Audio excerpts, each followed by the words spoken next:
राजा शाऊल राज्य किया करता था और दाऊद अपने पिता की भेड़ बकरियों को चराया करता था। उस समय दाऊद की उम्र लगभग 15 वर्ष की थी। उसी समय पलिश्तियों की सेना इजरायलियों के विरुद्ध इकट्ठा हुई और राजा शाऊल ने भी अपनी सेना एला नामक तराई में इकट्ठी की। लेकिन शाऊल ने खुद पहले युद्ध की शुरुआत नहीं की, क्योंकि वह जानता था कि यदि वह पहले हमला करेगा तो उसका ही नुकसान होगा। पलिश्ती सेना में एक वीर योद्धा था जिसका नाम गोलियत था। वह 6 हाथ 1 बीता लंबा अर्थात लगभग 9 फीट ऊंचा था। वह पीतल का कवच पहने हुए था जिसका वजन 57 केजी था और उसके हाथ व पांव में भी पीतल के कवच थे। उसके हाथ में 7 किलो से ज्यादा भारी भाला था और एक बड़ी सी ढाल थी।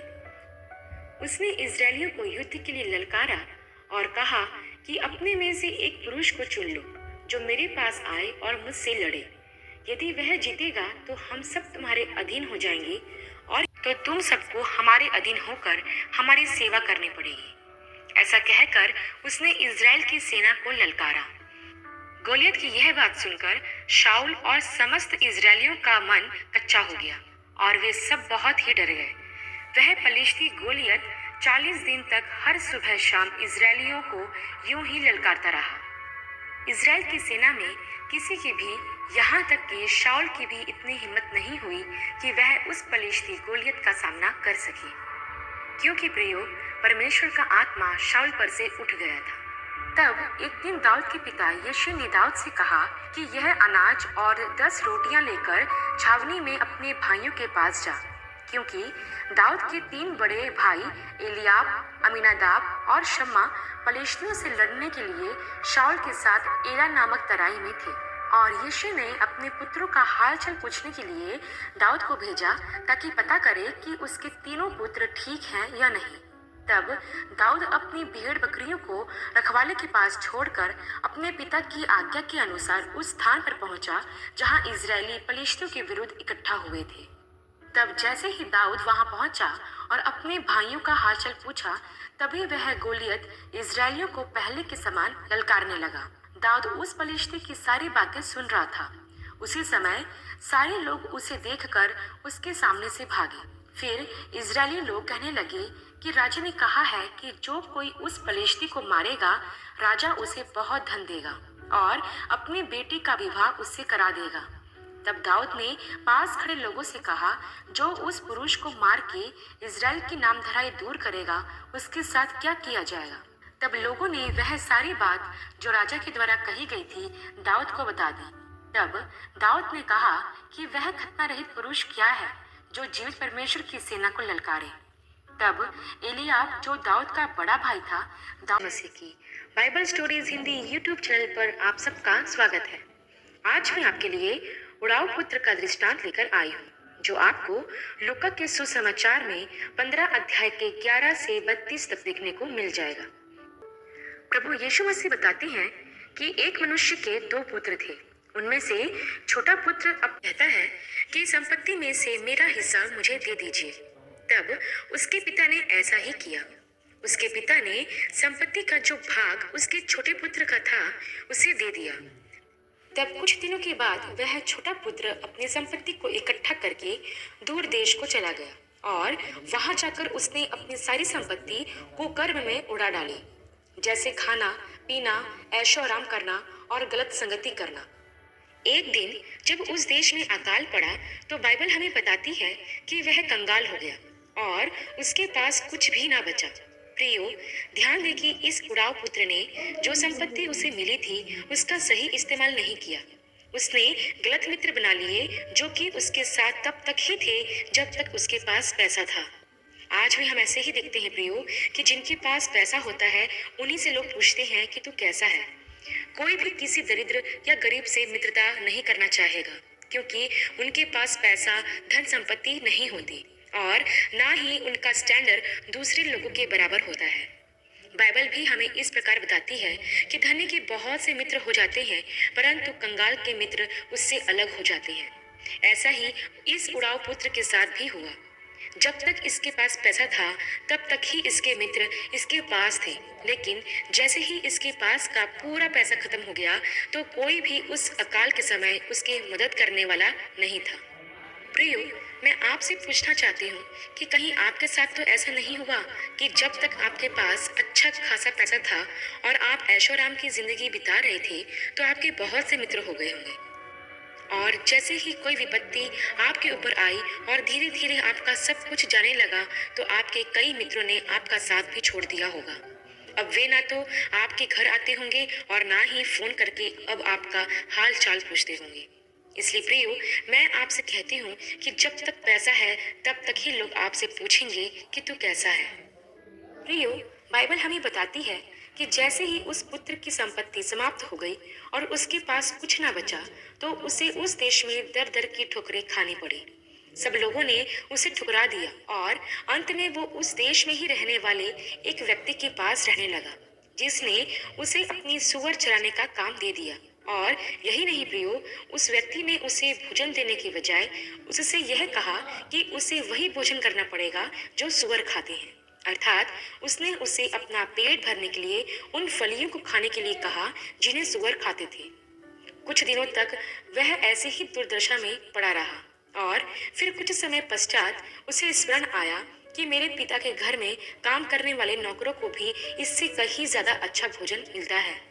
अब यहाँ पर मैं एक बात आपको बताना चाहती हूँ प्रियो, कि जब तक उस देश में अकाल नहीं आया और इसे सुअरों के साथ भोजन नहीं करना पड़ा, तब तक उसे अपने पिता का घर याद नहीं आया।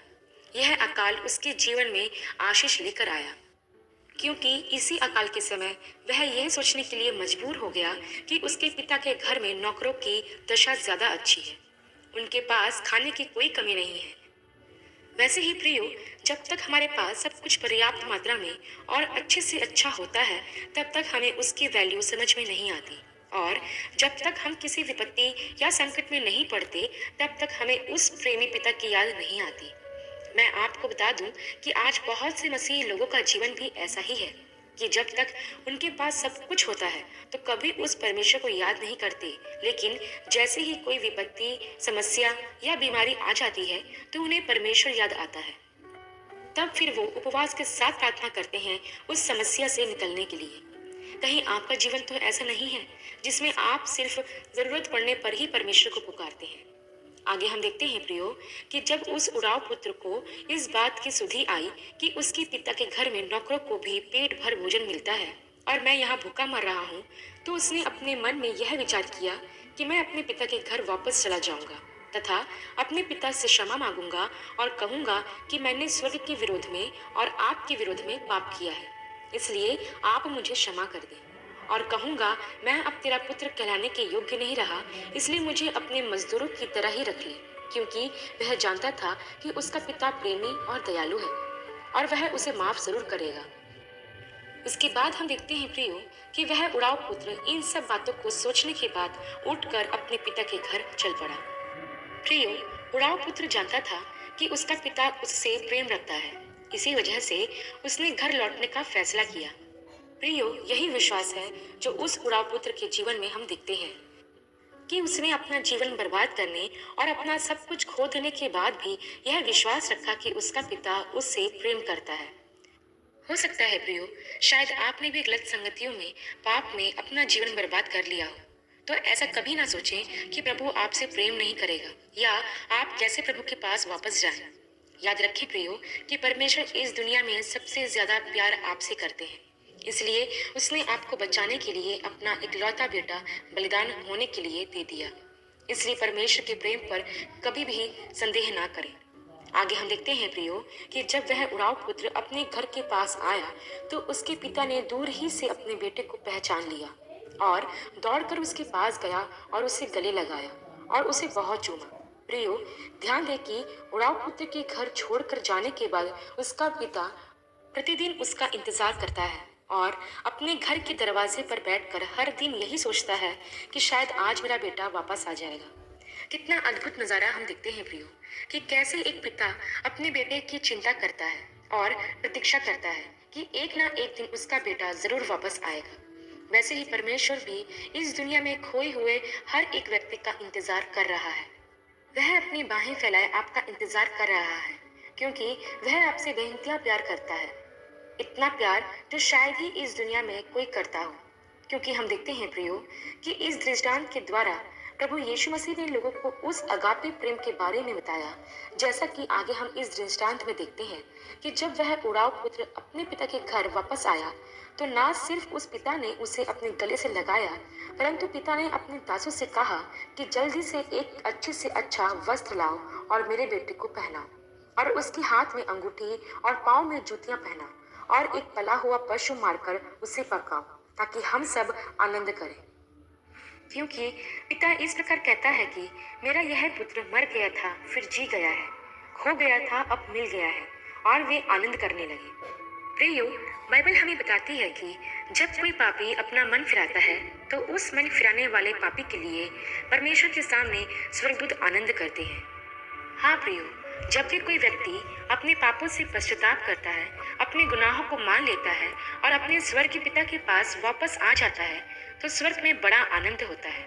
क्योंकि प्रभु की कभी भी यह इच्छा नहीं थी कि कोई भी नाश हो। परमेश्वर पिता सबको मन फिराव का अवसर देना चाहते हैं।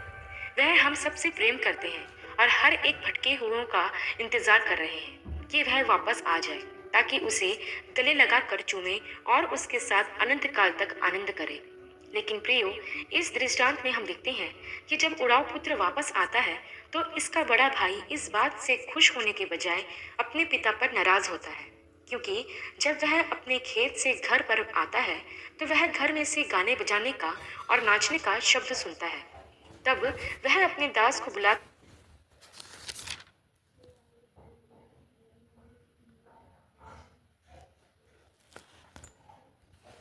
कर पूछता है कि यह क्या हो रहा है। तब वह दास बड़े बेटे से कहता है कि तेरा भाई आ गया है, और तेरे पिता ने उसके लिए एक पला हुआ पशु भी मरवाया है।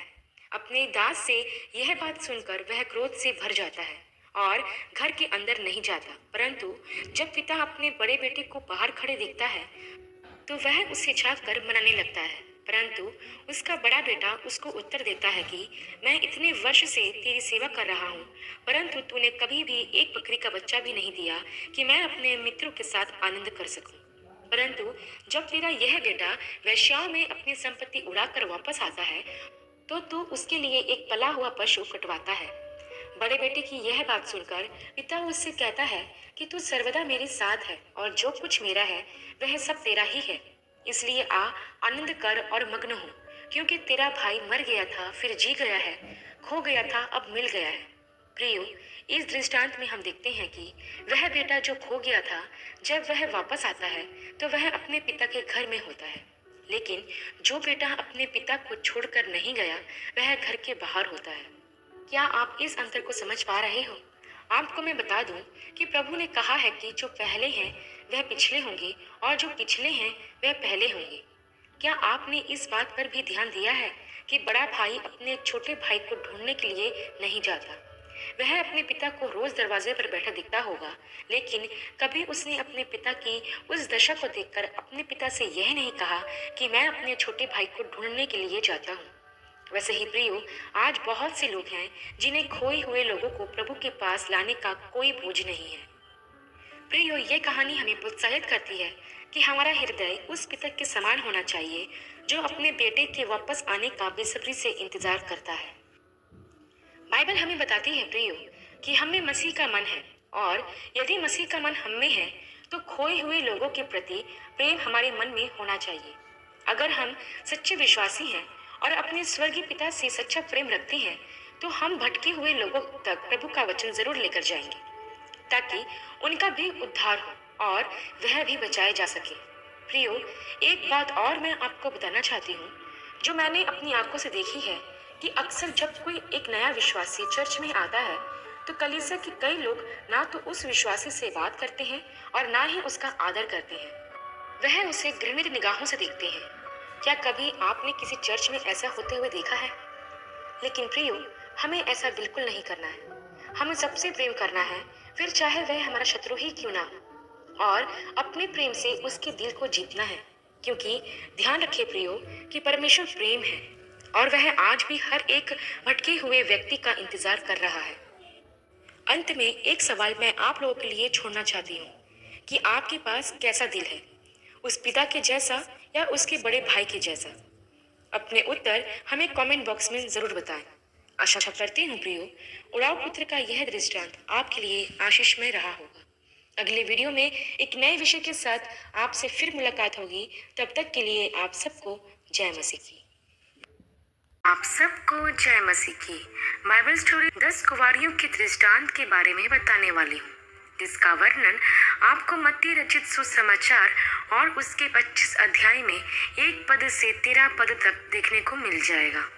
यह उस समय की बात है जब प्रभु यीशु मसीह ने जैतून पहाड़ पर से अपने चेलों को जगत के अंत तथा अपने दूसरे आगमन के संबंध में बताया था। उस समय प्रभु यीशु मसीह ने अपने चेलों को अंत के दिनों से संबंधित कई सारे चिन्ह बताए और उन्हें यह भी बताया कि उनके द्वितीय आगमन के समय में क्या क्या होगा। प्रभु यीशु मसीह ने उन्हें कई दृष्टांत बताए, लेकिन उसके आगमन से पहले हमें कैसे तैयार होना है उसके संबंध में प्रभु ने 10 कुंवारियों का दृष्टांत बताया, जिसमें प्रभु यीशु मसीह यह बताते हैं कि स्वर्ग का राज्य उन 10 कुंवारियों के जैसा होगा जो अपने मशाले लेकर दूल्हे से मिलने गई। उनमें से 5 समझदार थीं और 5 मूर्ख थीं। मूर्खों ने अपने साथ मशाले तो ली, परंतु तेल नहीं लिया, लेकिन समझदार कुंवारियों ने मशालों के साथ साथ अपने बर्तनों में तेल भी लिया।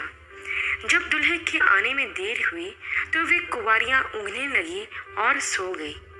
जब आधी रात धूम मची कि देखो दूल्हा आ रहा है, उससे मिलने के लिए चलो, तब सभी कुंवारियां जल्दी से उठकर अपनी अपनी मशालें ठीक करने लगी। उस समय मूर्ख कुंवारियों ने समझदार कुंवारियों से कहा कि हमें अपने तेल में से कुछ दो, क्योंकि हमारी मशालें बुझ रही हैं। परंतु समझदार कुंवारियों ने उत्तर देते हुए ये कहा कि यह तेल हमारे और तुम्हारे लिए पूरा नहीं हो पाएगा, इसलिए तुम बाजार जाकर तेल बेचने वालों से खरीद लो। जब वे मूर्ख कुंवारियां तेल खरीदने जा रही थीं, तब उसी घड़ी दूल्हा आ गया। तो जो तैयार थीं वो दूल्हे के साथ विवाह के घर में चली गई और फिर द्वार बंद कर दिया गया। इसके बाद मूर्ख कुंवारियां भी आकर यह कहने लगी कि हे प्रभु, हमारे लिए दरवाज़ा खोलिए। लेकिन दूल्हे ने उत्तर दिया कि मैं तुमसे सच कहता हूँ कि मैं तुम्हें नहीं जानता। इसलिए सावधान रहो और जागते रहो, क्योंकि तुम ना उस समय को जानते हो और ना उस दिन को जब मनुष्य का पुत्र आएगा। प्रियो, अब हम इस दृष्टांत के बारे में विस्तार से समझते हैं। प्रियो, इस दृष्टांत में बताई गई 10 कुंवारियां कलीसिया को प्रदर्शित करती है। उन कुंवारियों के हाथ में जो मशालें थी वह हमारा शरीर है, और जो आग उस मशाल में जल रही थी वह परमेश्वर के स्वभाव का चिन्ह है, और जो तेल मशालों को जलने में सहायता करता है वह पवित्र आत्मा का चिन्ह है। और सबसे महत्वपूर्ण कि जिस दूल्हे के लिए वो कुंवारियां इंतजार कर रही थी वह दूल्हा प्रभु यीशु मसीह है।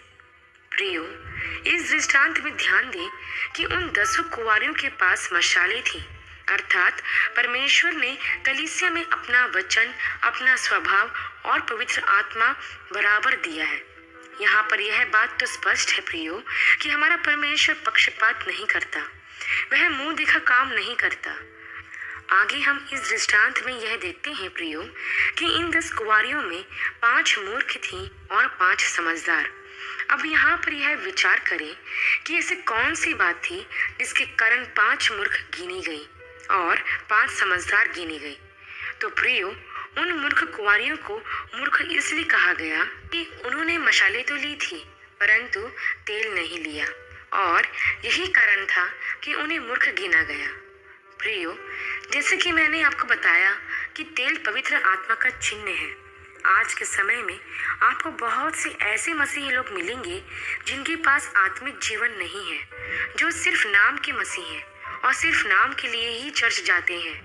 ऐसे लोग आत्मा से प्रभु की आराधना नहीं करते, ये सिर्फ दिखाने के लिए गीत गाते हैं और हाथ उठा कर प्रार्थना करते हैं, लेकिन इन लोगों में पवित्र आत्मा की भरपूरी नहीं होती है। ये लोग एक कान से वचन सुनकर दूसरे कान से निकाल देते हैं।